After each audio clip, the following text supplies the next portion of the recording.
Shanti was a 10-year-old girl, small in stature but large in spirit. She lived with her widowed mother and her 2-year-old brother in a small village on the banks of a large, unruly river.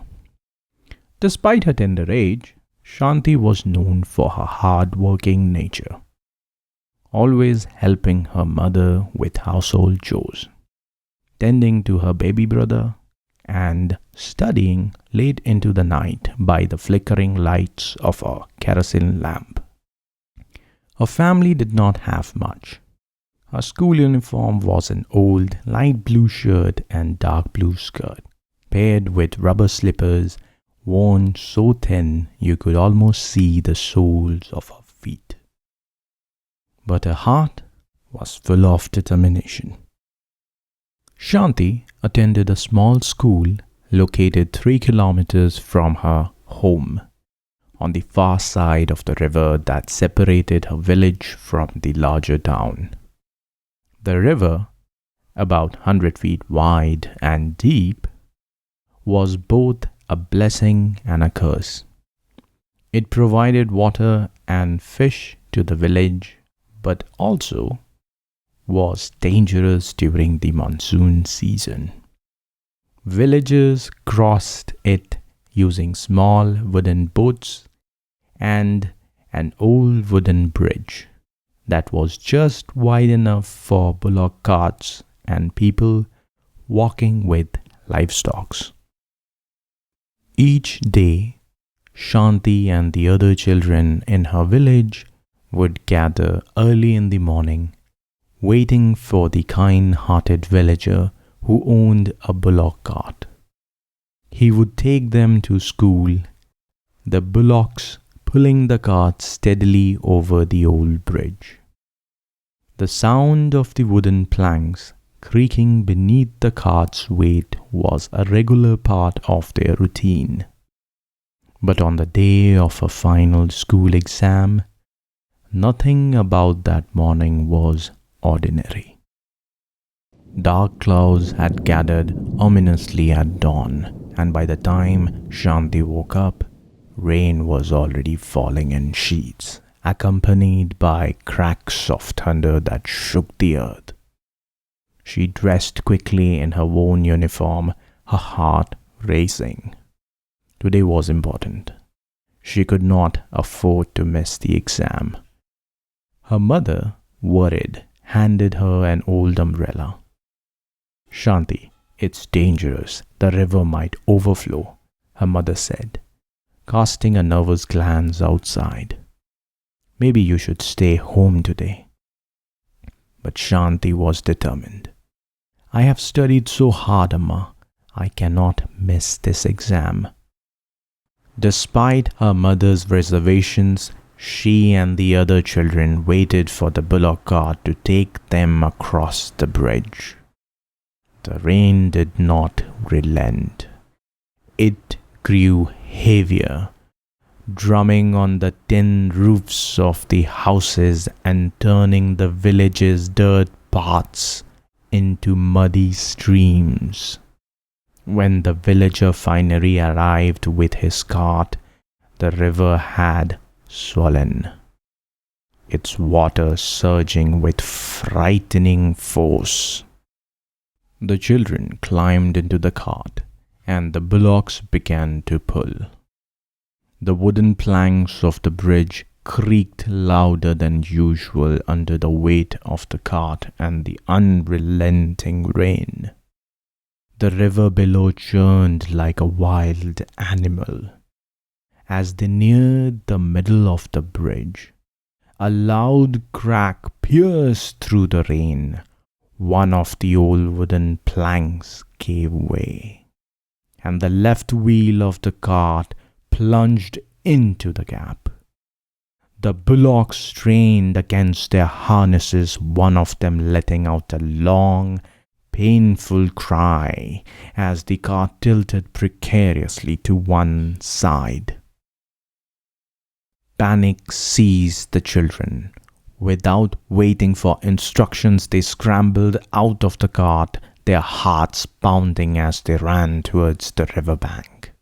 Shanti held tightly to her little umbrella, watching as the villagers struggled to unhook the bullocks and free them from the stuck cart. Thunder boomed overhead and rain came down even harder. The river, once just a gentle presence, had turned furious. Its waters rose higher, and no one dared to cross it in the small boats that usually ferried them across. The villagers huddled under makeshift shelters by the riverbank, their faces pale with fear. No one wanted to risk crossing that day, least of all on the old wooden bridge that was groaning under the weight of water and wind. Most of the other school children, shaken by the incident on the bridge, decided to turn back. The thought of crossing that bridge in such weather was too much. But Shanti could not bring herself to go home. The exam was today, and she had studied so hard for it. This was her chance, and no storm or river was going to take that from her. "I have to go," she muttered to herself, clutching her umbrella tighter. Ignoring the warnings of the other villagers, Shanti took a deep breath and stepped onto the bridge. The water had already risen half a foot over the wooden planks, and the wind was howling, tugging at her umbrella and clothes.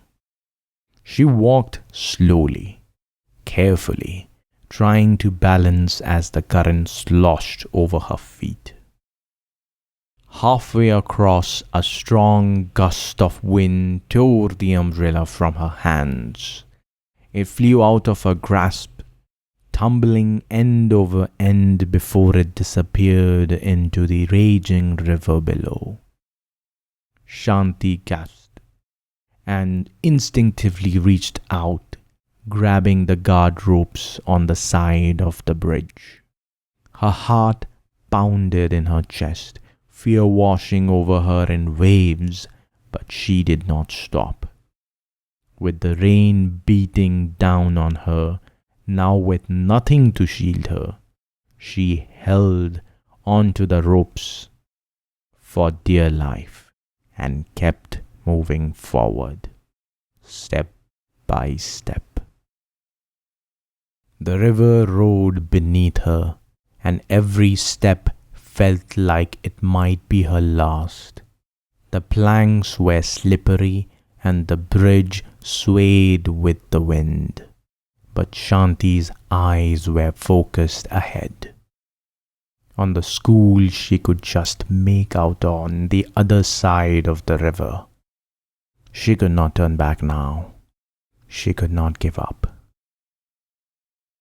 Finally, after what felt like an eternity, she reached the other side of the bridge. Her legs were trembling and she was soaked to the bone, but relief flooded her as she stepped off the bridge and onto solid ground. She wiped the rain from her face and began the final stretch of her walk to school. When she arrived at the school gate, half an hour late and drenched from head to toe, she expected to be met with surprise and concern. Instead, the school grounds were eerily quiet. Only a handful of children had made it that far, their clothes also wet from the storm. Shanti hurried inside only to find that the headmaster had already made his decision. The exam had been cancelled due to the weather. Too few students had arrived. Shanti stood there, breathing heavily, her heart sinking. All that effort, all that determination, and there was no exam. But as she looked around at the few other children who had made the perilous journey, a sense of quiet pride began to fill her chest. She had faced the storm. She had crossed the raging river alone when others had turned back.